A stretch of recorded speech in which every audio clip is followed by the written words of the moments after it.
Hi guys, I'm Justin. I'm on set for my cover shoot with Parsync, and I'm here to talk about my debut single, Surreal, that is out now on all streaming platforms.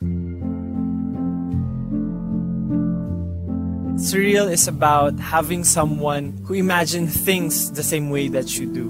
Basically, yung feeling na meron kang someone kasama na pares kayo ng nakikita, pares kayo ng naiintindihan. Nasulat ko yung Surreal like 2 years ago na, and hindi ko rin alam paano ko siya nasulat. During that time, nagtatry din ako mag-aral ng ukulele online. So, from there, dun sa pag-aaral, basic chords, tapos, yun, nakabuo na lang ako ng lyrics, surprisingly.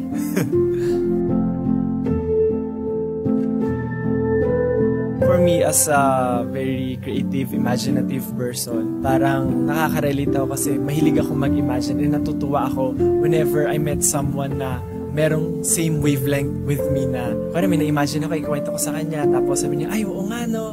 Medyo ganun yung feelings na nakaka-relate ako sa song.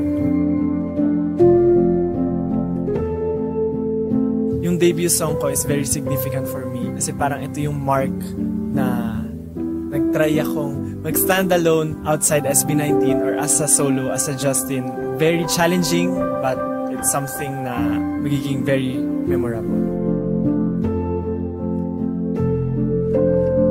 Thank you so much, 18 and mga mais, sa walang sawang pagsuporta po sa lahat ng ginagawa namin. Thank you so much sa pagsuporta. Sana po mapakinggan niyo yung Surreal kasi ginawa ko po ito talaga para sa inyo. Nasulat ko siya because I'm inspired, I'm happy, thinking about the things that is around me, kayo guys, the people na tumutulong sa akin. So maraming salamat. Sana po ma-enjoy niyo.